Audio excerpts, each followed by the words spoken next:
Devastation at the ballpark after an early morning fire gutted the main concession stand at Avista Stadium. Hot and hazy conditions expected for the start of our weekend. A few showers are possible late Saturday, followed by a more significant cool down heading into next week. And our KREM 2 sports crew's back in action tonight for another season of high school football. The highs and the lows from the gridiron.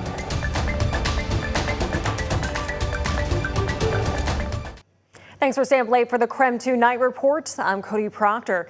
We're starting off tonight with a check of our forecast. We're almost done with this heat wave, but we've got at least one more day to be concerned about, whether it's for the heat, but especially for some of that smoke in our air. Meteorologist Michelle Boss starting us off tonight. Yeah, we kind of traded off the heat for the poorer air quality today. That thick haze suppressed our temperatures and kept us out of the 90s. Today, our air quality has been in the unhealthy for sensitive groups for most of the afternoon and evening. I think it'll get a little bit worse tomorrow morning, and then that haze should let up somewhat during the afternoon. And because of that, I think that will allow our temperatures to warm back up into the 90s. Now, that's not quite the picture I was looking for. All right, don't seem to have the right graphics going, but we do have one more day in the 90s for tomorrow, and then we are looking at a significant cool down. Probably see some hazy skies tomorrow, but we're looking at highs in the 90s, should be in the 80s for Sunday, and by next week we're looking at a more unsettled weather pattern. Should have a chance for showers, especially for the middle of the week, and it's definitely going to feel more fall-like.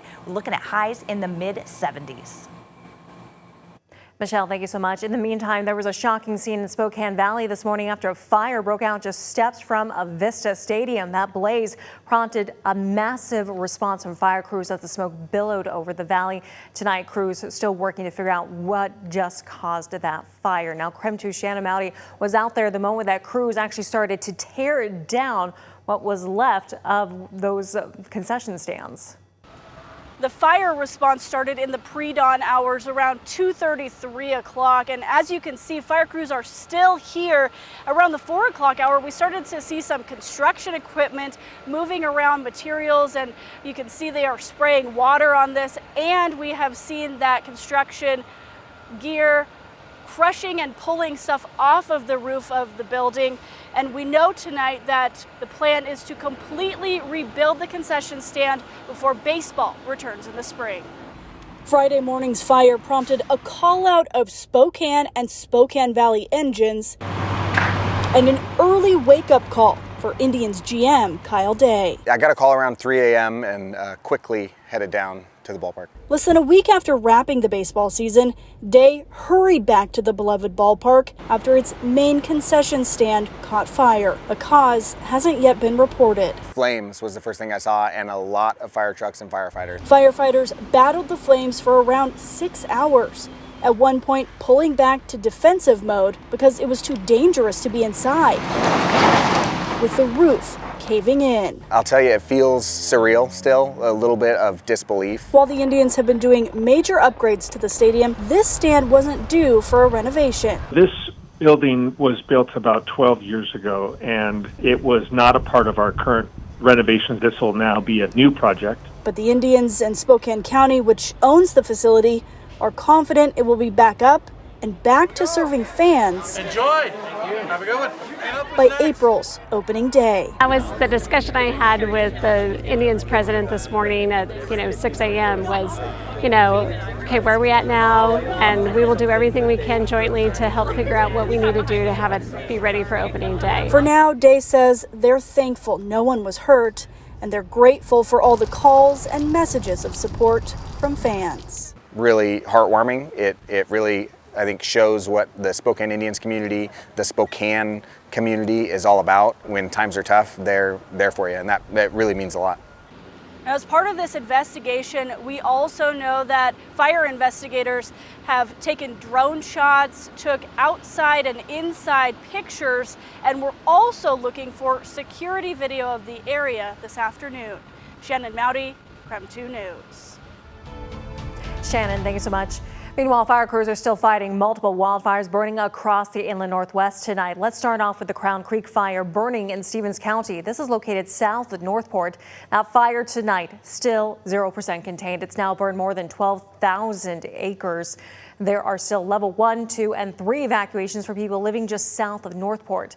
An evacuation shelter is now open at the American Legion post in Kettle Falls. The nearby Black Hawk Mountain fires also burned more than 1,000 acres at last check tonight. It is also 0% contained. The weather and the location have been a big challenge when it comes to fighting these fires especially, and it has also been very dry up there. In the meantime, we are also still tracking the Rattlesnake Fire in Ferry County. That fire has burned more than 8,500 acres on the Colville Confederated Tribes Reservation. In some areas around the fire, officials upgraded evacuations to level 3. Fire crews are still trying to set up direct and indirect containment lines around this fire.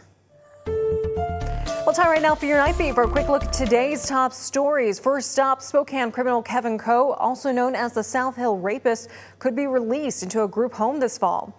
Coe was convicted of multiple rapes in Spokane back in the 1970s and 80s. He was sentenced to life plus 75 years in prison.